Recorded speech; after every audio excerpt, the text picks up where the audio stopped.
Donc, bienvenue à toutes et à tous sur ce webinaire OBF Academy. Donc, aujourd'hui, on a le plaisir d'accueillir Agnès Constant de l'AEFE, l'Agence pour l'enseignement français à l'étranger. Et Agnès va nous présenter le dispositif Open Badge, déployé depuis quelques années maintenant au sein de l'AEFE, pour valoriser les compétences des enseignants dans le cadre du dispositif des professeurs à professionnaliser. Donc, pour information, ce webinaire est enregistré. On prendra un temps pour toutes vos questions en fin de session. N'hésitez pas, vous pouvez les poser quand même dans le chat, mais voilà, on vous donnera la parole en fin de session. Donc, Agnès, je te laisse la parole. Merci, bonjour à tous et toutes. Et voilà, donc l'idée, c'est de vous présenter la commande d'Emilie, Patrice et Eric, que voici. C'est donc de vous présenter les Open Badges dans le réseau Mhm. AEFE. Donc, Émilie a précisé que l'AEFE, c'était l'Agence pour l'enseignement français à l'étranger. Donc, c'est l'opérateur public qui dépend du ministère des Affaires étrangères et qui s'occupe de tous les lycées français qui sont partout dans le monde. Donc, une petite infographie pour vous présenter ce que c'est à l'agence la formation. Donc, d'abord, le, le réseau, c'est 612 établissements, 138 pays, 51 000 personnels, 403 000 élèves. Donc, en gros, c'est une très, très grosse, enfin, c'est une grosse académie. Voilà. Mais c'est sur le monde entier. Donc, c'est un réseau qui, on a l'habitude de dire qu'il ne dort pas, hein, puisque quand certains dorment, d'autres travaillent et vice-versa, et qu'il y a le rythme nord et le rythme sud. Donc, on compose avec tout ça. Et pour nous, le monde est divisé en 16 zones. Euh, Vous avez beaucoup d'acteurs de la formation. Moi, je fais partie du bureau de la formation et de l'innovation au sein de l'agence. Je me charge de l'innovation et du numérique éducatif avec une équipe. Je ne suis pas toute seule. On travaille avec 12 IA IPR qui sont à l'agence et il y a des IEN qui sont partout dans les zones, donc qui sont expatriés. Notre cœur de métier, c'est de travailler avec les 304 formateurs et formatrices expatriés, premier et second degré, et qui ont des missions outre de formation. Ils travaillent beaucoup sur l'innovation à travers ou sur le numérique éducatif à travers Magistère, la ressourcerie et un dispositif, une stratégie numérique et innovante qu'on a appelée Innova.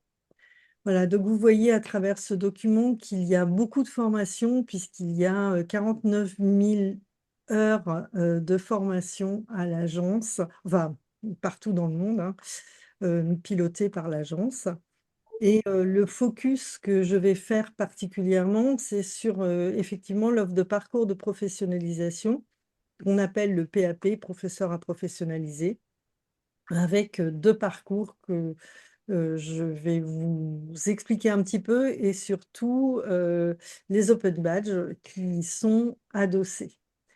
Donc, au fait, ce dispositif des professeurs à professionnaliser est un dispositif qui est né parce que le président Macron, en début de mandat, a décidé qu'il fallait augmenter la présence des lycées français, enfin d'élèves dans les lycées français à l'étranger. Et donc, il faut former des professeurs forcément. Et les professeurs ne sont pas des expatriés, donc ils ne connaissent pas forcément le dispositif français et le système éducatif français, donc il fallait les former. Et nous ne sommes pas un établissement certificateur, donc il fallait quand même valoriser les compétences. Et donc nous avons décidé de faire des micro-certifications à travers les Open Badges. À qui s'adresse exactement cette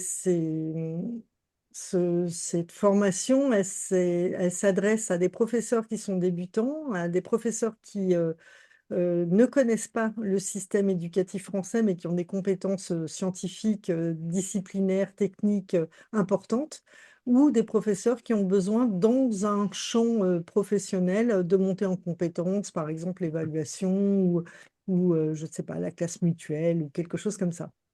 Donc il y a un volet distant qui a été réalisé, qui correspond à peu près à 40 à 50 heures par stagiaire pour chacun des parcours. Donc c'est vraiment des très gros parcours. Il y a aussi tout un dispositif de suivi en présentiel, parce qu'il n'y a rien de mieux quand même que le présentiel, et un suivi dans les classes par les formateurs. Donc c'est un parcours qui est complètement modulable, personnalisable et contextualisable selon les zones, puisque toutes les zones n'ont pas besoin des mêmes choses. Et par exemple, en Asie, vous le savez, c'est immense. Et par conséquent, les formateurs ont du mal à se déplacer dans les différents établissements, ce qui n'est pas le cas au Liban, ou même si en ce moment c'est très compliqué, mais au Liban, où tous les établissements sont à côté. Voilà, donc tout est personnalisable et contextualisable. Donc les 2 parcours, intégrer les attendus du système éducatif français et consolider sa pratique dans le cadre de l'enseignement français à l'étranger, ont été conçus autour de thématiques, et ces thématiques ont été regroupées dans des différents modules qui sont complétés, enfin consolidés par des compétences professionnelles que sont les compétences métiers des professeurs. Alors, comment on construit les badges à partir de tout ça? On réfléchit à des compétences qui permettent de valider les parcours. Alors, même c'est le grain un petit peu plus fin, c'est au-delà des compétences, on va jusqu'aux composantes des compétences, aux descripteurs. On construit des très, très grands tableaux avec des critères, des preuves, et cetera. Je vais vous les montrer, c'est juste pour vous montrer que en fait, les badges les micro-certifications ne sont pas juste des participations ou des attestations de parcours faits. Donc on élabore des preuves. Ici, on a choisi de faire 3 niveaux. En réalité, le niveau architecte n'est pas encore réalisé. On ne sait pas exactement encore comment on va le faire. Mais donc, on a construit les niveaux explorateur et acteur. Donc explorateur, c'est je découvre, je sais, je connais. Et le niveau acteur, c'est je sais mettre en place cette pratique ou cette compétence dans ma classe. Donc on a rentré ensuite toutes les métadonnées à l'intérieur d'Open Badge Factory, et ensuite on délivre les badges en observant les différentes preuves.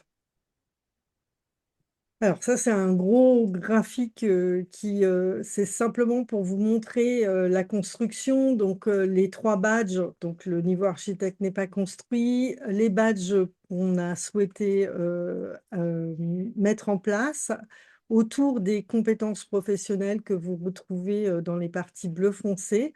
Ce sont ensuite, on les a adossés aux modules que l'on a créés sur Magister. Et puis, on a défini les critères généraux des badges qui sont les moyens de vérifier que tout est bien obtenu par le participant à ces parcours.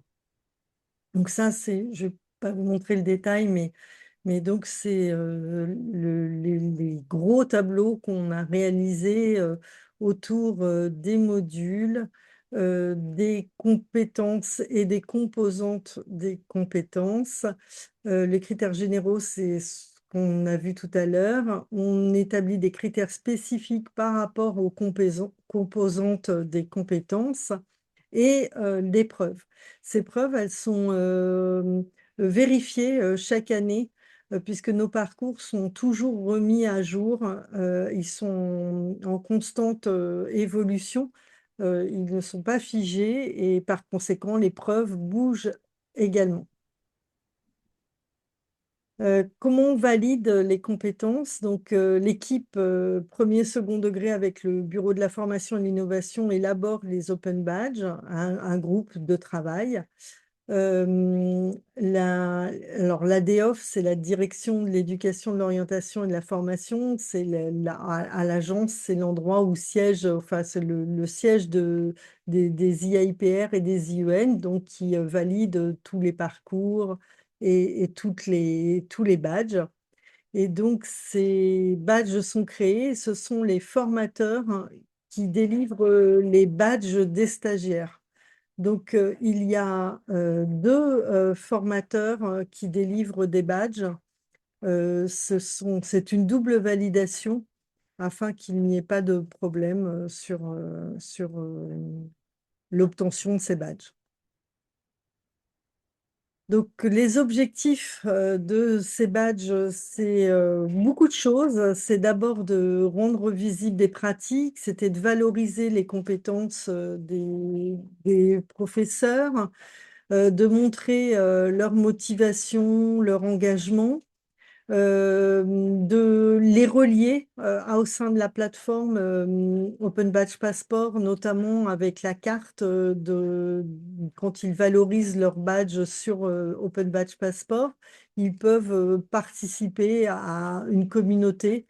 Et pour nous, c'était important d'avoir ce rôle un petit peu d'identification de communauté qui pourrait aussi être une communauté de partage de ces pratiques. Tous nos badges, alors les parcours monde, on les réalise avec le réseau Canopé, notamment dans le travail d'éditorialisation.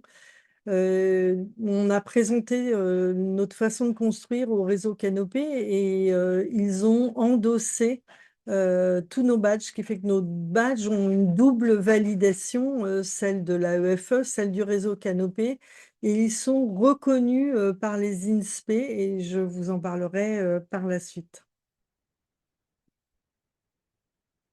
Alors, l'intérêt pour un personnel de direction, de faire en sorte que son enseignant participe au parcours de professionnalisation et obtienne les badges, c'est d'abord pour améliorer la pratique professionnelle de l'enseignant, s'il repère des choses à améliorer, c'est de développer des compétences en donnant davantage de responsabilités. C'est de proposer des réponses à des besoins identifiés lors des évaluations de recrutement des personnels, puisque dans l'AEFE, ce sont les chefs d'établissement qui recrutent les personnels de droit local.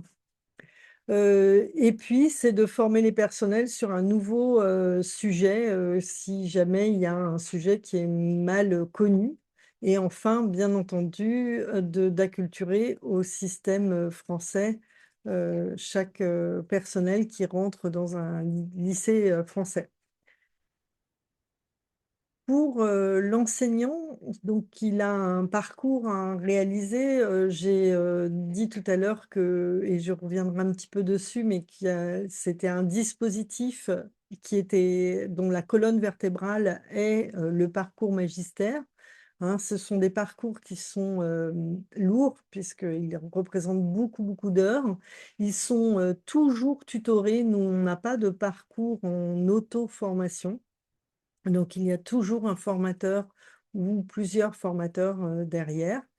Donc, il réalise toutes les activités proposées et dès qu'une des activités proposées a une marque enfin, est une preuve d'Open Badge, elle est renseignée par une étiquette bleue obtention d'Open Badge.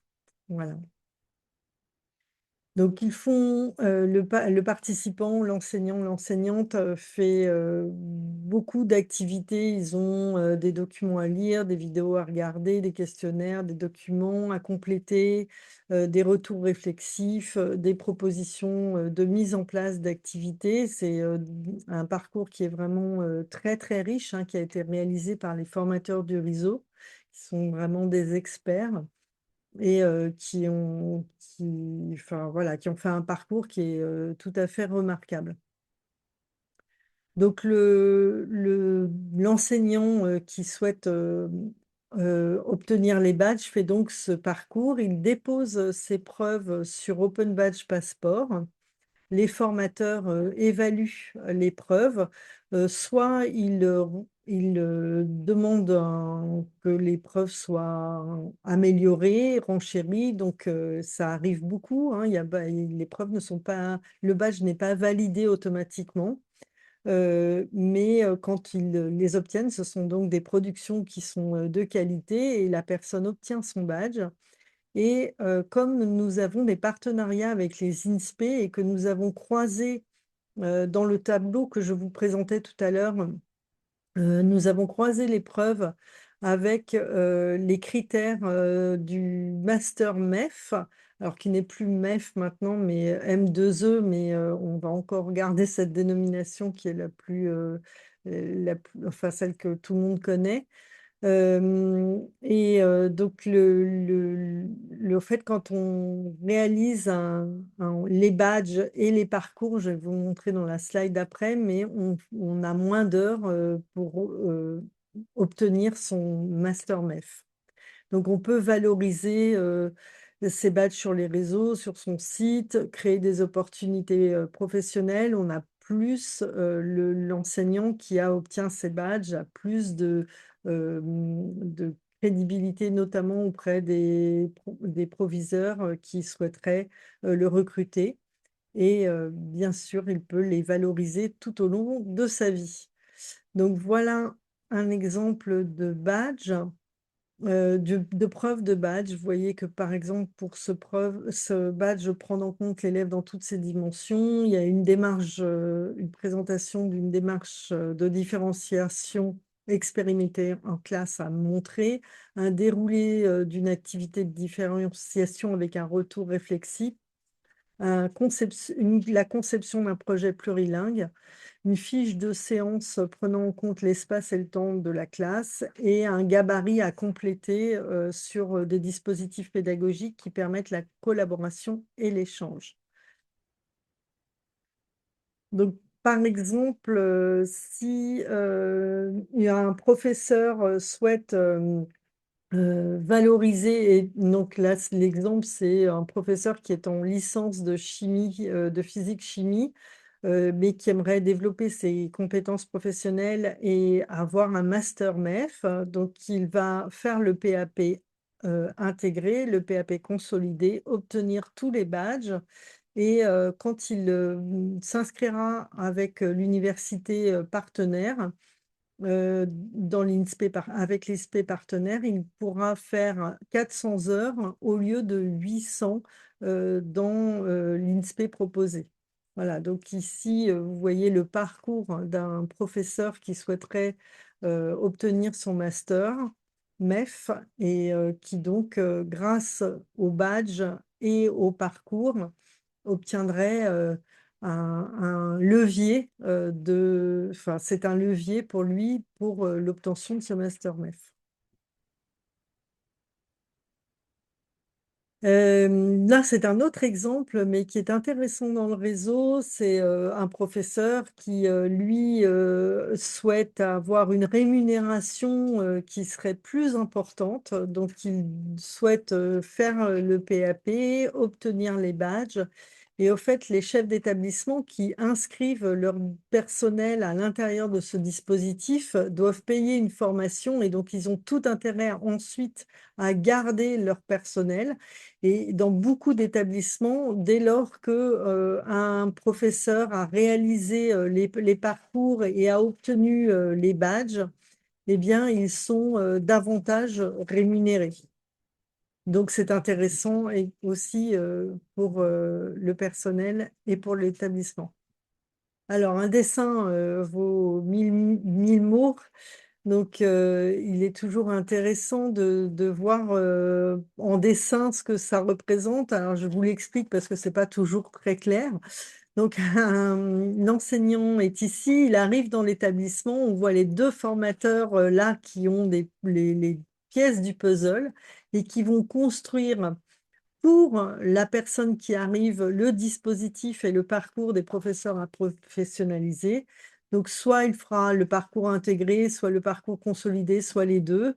Et donc, ça s'accompagne de présentiel, de distanciel, d'un accompagnement individualisé et de rencontres dans la classe.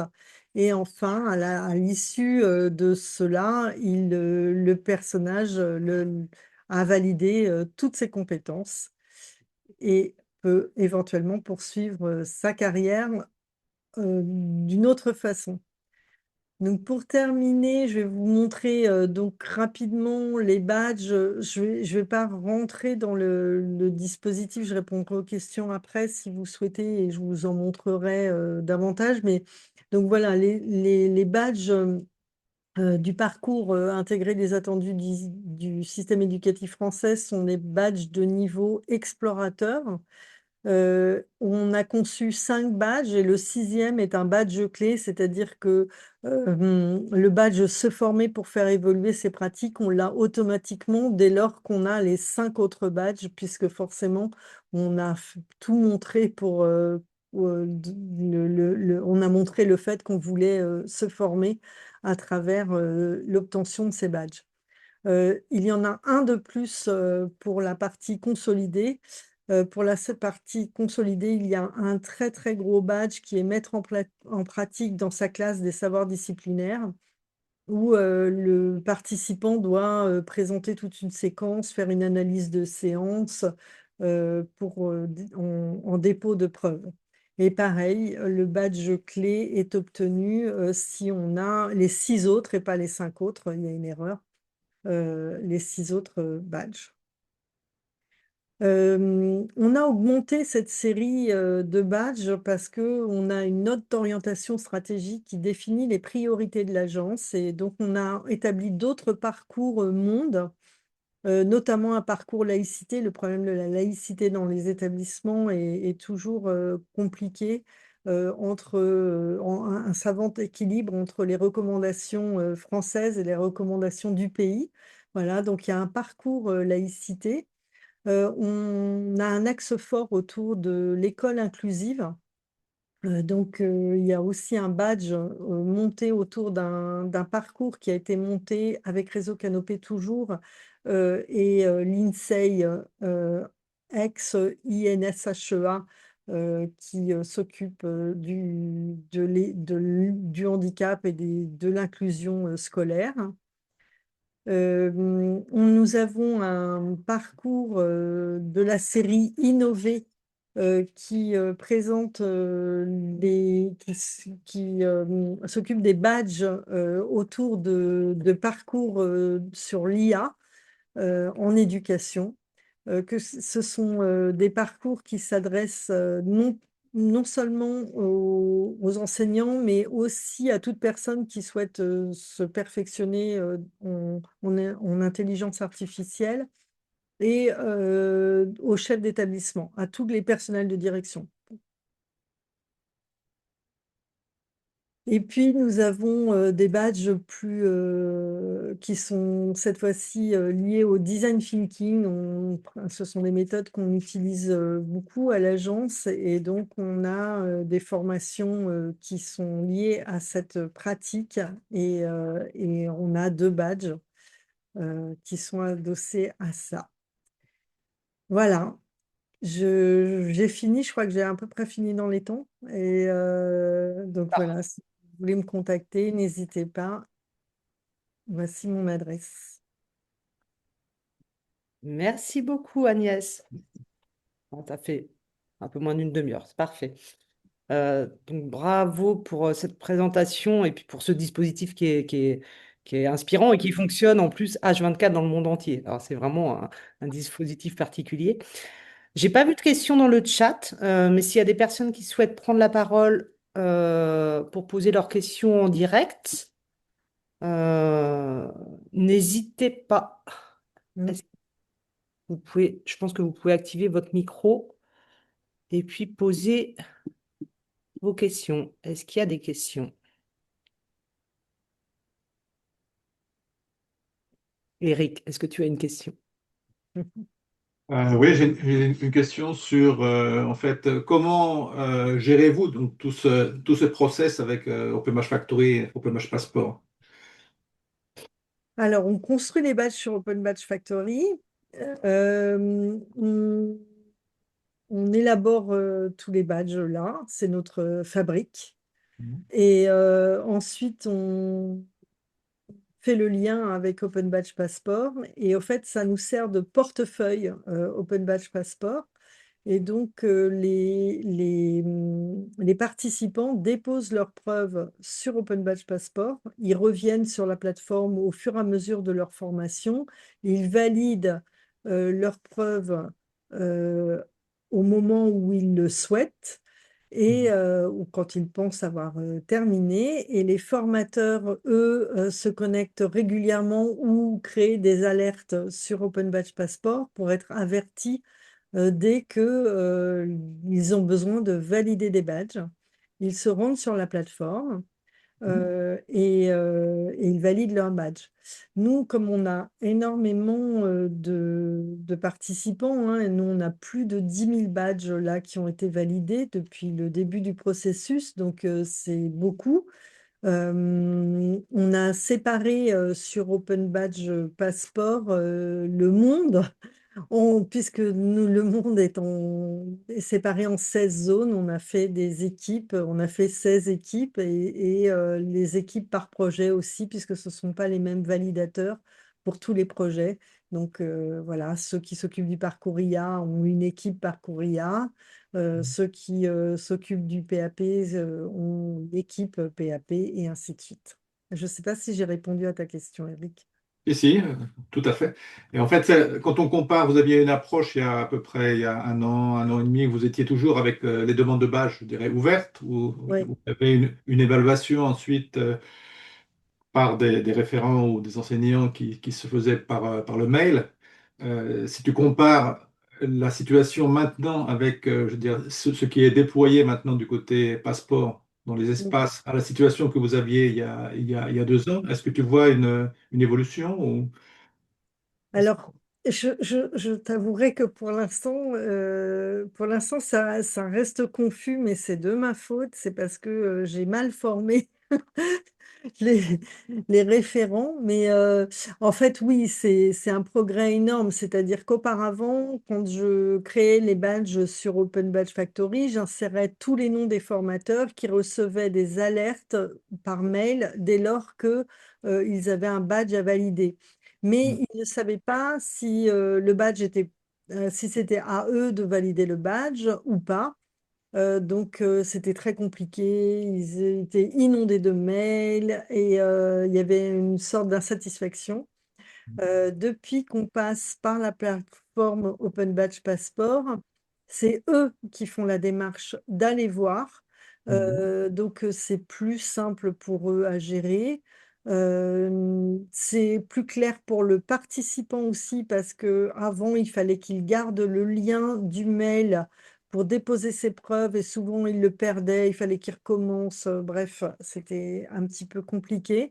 Là, le fait d'avoir ce portefeuille, euh, ce, ce- cet endroit où on réunit au fur et à mesure de son avancée les preuves des badges, puisque nous, les preuves, il peut y avoir une dizaine de preuves dans un badge à déposer. Et comme le parcours fait 60 heures, on ne les fait pas en une fois, c'est clair. Donc il faut pouvoir prendre ce temps, déposer les badges à la mesure de son parcours et de son évolution. Et donc, oui, c'est tout à fait satisfaisant. Mais une année de plus, puisque là, on vient de faire ce passage-là, je pense que dans un an, ce sera encore mieux. Peut-être pour préciser aux participants, en fait, enfin, c'est un espace dédié au sein du passeport. En fait, l'AEFE a un environnement dédié au sein du passeport. Ça, c'est un service qu'on propose aux organisations où là, en fait, les organisations peuvent piloter l'ensemble du dispositif au sein du passeport. Et donc, les demandes de badge, elles se passent au sein du passeport. Donc, c'est pour ça qu'il n'y a plus de notification. des mails aussi qui partent En fait, via les demandes de c'est badge. marqué là, hein, Voilà. voilà, vous avez des demandes en attente que vous devez examiner. Je clique et du coup, ben, je regarde quels sont les badges, les personnes que je suis et les badges que je dois valider, etc. Mais vous voyez, depuis le début de l'année, là, il y en a déjà 733 qui ont été acceptés. On voit aussi, et c'est important, qu'il y en a qui sont révisés, hein, rejetés, effacés, et il y en a 226 en attente, hein. Et les stagiaires, ils retrouvent toutes leurs demandes en fait directement sur le passeport. Donc, ce qui est quand même un peu Exactement. plus simple. Mm. Et ce qui Patrice, va vous être souhaitez- ouais. intéressant, Mm, ben, mm. simplement pour rebondir sur ce que vous venez de dire, c'est que ce qui va être intéressant dans le cadre de votre dispositif, c'est que vous allez pouvoir cibler l'évaluation des demandes de badge plus facilement sur les examinateurs concernés par région géographique, ce qui n'était pas Exactement. forcément le cas avant. Donc ça simplifie grandement, on va dire, la gestion de votre flux d'évaluation Ouais, d'examen de demande de badge. bon, moi j'ai tous les groupes parce que j'administre la plateforme, mais ce n'est pas le cas pour tout le monde, heureusement. Et donc voilà, donc à chaque fois, vous voyez que c'est par zone et par degré et en fonction des parcours. Mm. Mm. Voilà. Et à l'intérieur de chacun de ces groupes-là que tu es en train, pardon, de montrer, vous avez défini des personnes responsables de l'évaluation des demandes qui sont liées au public, aux membres de ces groupes. Voilà, Mm. au fait, on a un gestionnaire de groupe, il y a un gestionnaire par zone, donc qui gère les formateurs, hein, puisque nous, ce sont des formateurs expatriés. Donc, les formateurs expatriés sont des examinateurs de badges, c'est eux qui valident les badges. Et donc, c'est le gestionnaire du groupe qui inscrit ces formateurs et qui inscrit les participants du parcours. Mm. Voilà. Et il y a bien sûr les badges qui correspondent au parcours qui est réalisé par les stagiaires. Oui, c'est ça. Pardon. C'est un programme de badge par groupe. Chez vous, il est dupliqué, mais on peut imaginer que chaque groupe aurait un programme de badge individualisé. Oui, tout à fait. Donc, sur les espaces, si vous souhaitez voir plus vraiment précisément ce que ça permet, il y avait un webinaire il y a quelques semaines qui est en ligne, hein, que Patrice avait animé. Donc, il y a le replay qui est en ligne sur notre site. Il y a une question de Liliana. Je ne sais pas, Liliana, si vous souhaitez prendre la parole ou si je lis votre question. Alors, Donc, serait-il possible de revoir mm, la slide? montrant les compétences contenues dans les badges, juste avant l'élaboration de métadonnées. Je sais Alors, je ne sais pas quelle slide, mais je peux remontrer tout ce qu'on veut. Est-ce que c'est le tableau?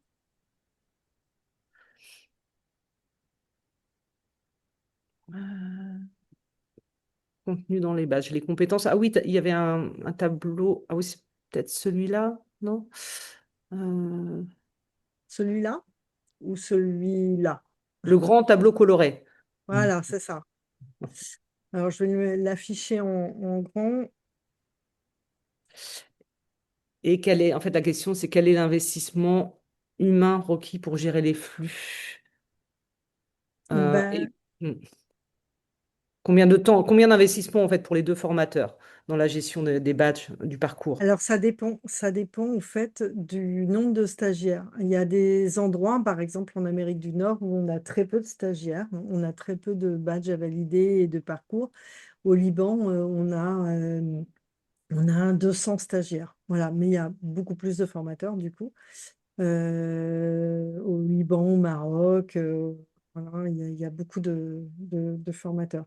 Ça dépend du nombre de personnes, voilà, et qui suit. Et je ne peux pas donner un nombre théorique, mais au fait, ce qui est prenant pour le formateur, c'est non pas la validation des badges, c'est tout le suivi. Hein, c'est le suivi du parcours, c'est le suivi du présentiel, c'est les distanciels synchrones. Voilà, c'est tout ça. Ah, c'est pas ce tableau? Mais je ne sais pas. Est-ce que c'était celui-là? Celui avec l'organisation verticale par compétence. Ouais, c'était Ah, celui-là, c'est là. celui-là. C'est ça. Mm. Voilà.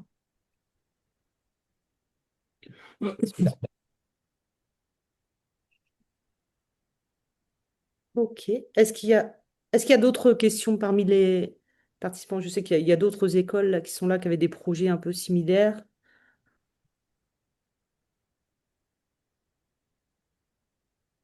Pas de questions?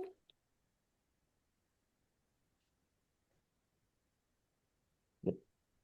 Bah, s'il n'y a pas d'autres questions, je pense qu'on peut arrêter la session, l'enregistrement. Et vous avez le contact aussi d'Agnès si vous avez besoin de plus d'informations. Et sur les espaces, si vous avez besoin d'en savoir un peu plus, voilà, on sera ravis aussi de vous présenter ce que vous pouvez faire avec votre dispositif. Ok, merci. Merci beaucoup. Merci à tous. Merci. Bon Merci. appétit.